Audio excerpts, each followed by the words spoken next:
Helicopter crash में Iran के राष्ट्रपति इब्राहिम रईसी की मौत हो गई है। उनका हेलीकॉप्टर रविवार को क्रैश हो गया था। इस दुर्घटना में ईरान के विदेश मंत्री हुसैनी अमीर अब्दुल्लाहियान की भी मौत हो गई।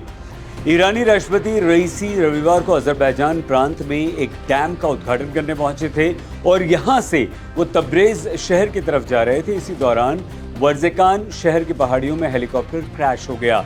ये माना जा रहा है कि खराब मौसम के कारण हेलीकॉप्टर क्रैश हुआ, लेकिन जिन स्थिति और परिस्थितियों में ये दुर्घटना हुई उस पर सवाल उठ रहे हैं। कुछ हैं जो इसके पीछे इजराइल का हाथ होने का आरोप लगा रहे हैं, तो कुछ लोग इसके पीछे सत्ता की लड़ाई भी मान रहे हैं, और वो इसीलिए क्योंकि इब्राहिम रईसी की मौत ईरान में कुछ लोगों के लिए जबरदस्त फायदे का सौदा मानी जा रही है। रईसी की मौत के बाद अब उपराष्ट्रपति मोहम्मद मुख्बर सत्ता संभालेंगे, लेकिन 50 दिन में चुनाव करवाना होगा, यानी नया राष्ट्रपति चुनना होगा। ईरान के संविधान के अनुसार अगर राष्ट्रपति की मौत हो जाती है तो सुप्रीम लीडर की मंजूरी से उपराष्ट्रपति संसद के स्पीकर और चीफ जस्टिस एक काउंसिल बनाते हैं और नया राष्ट्रपति चुनते हैं। रईसी के बाद अब ईरान के अगले राष्ट्रपति के लिए वैसे तो कई नाम चर्चा में हैं, लेकिन सबसे बड़ा दावेदार और जो नाम आगे चल रहा है वो मोहम्मद बाग़र गालिबाफ का है।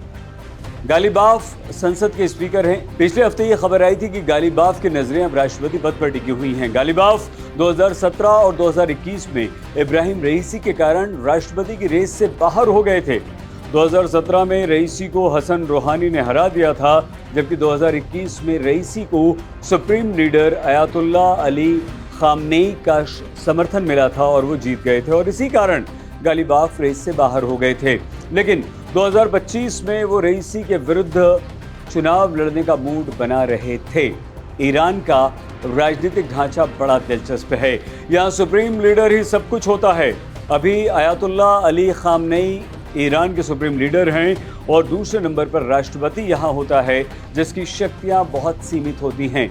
एक समय था जब इब्राहिम रईसी को ईरान के अगले सुप्रीम लीडर का मजबूत दावेदार माना जाता था, लेकिन राष्ट्रपति बनने के बाद रईसी की लोकप्रियता कम होती चली गई और ऐसा माना जा रहा है कि रईसी की मौत से ईरान का भविष्य भी तय होगा, और वो इसलिए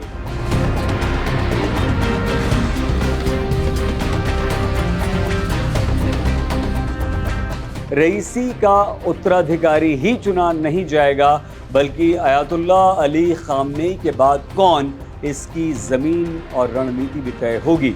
मतलब यह हुआ कि रईसी की मौत के बाद अब ईरान में सत्ता के लिए नया संघर्ष शुरू होने की संभावना व्यक्त की जा रही है, और ऐसा माना जा रहा है कि मोहम्मद बाग़र गालिबाफ अगले राष्ट्रपति बन सकते हैं।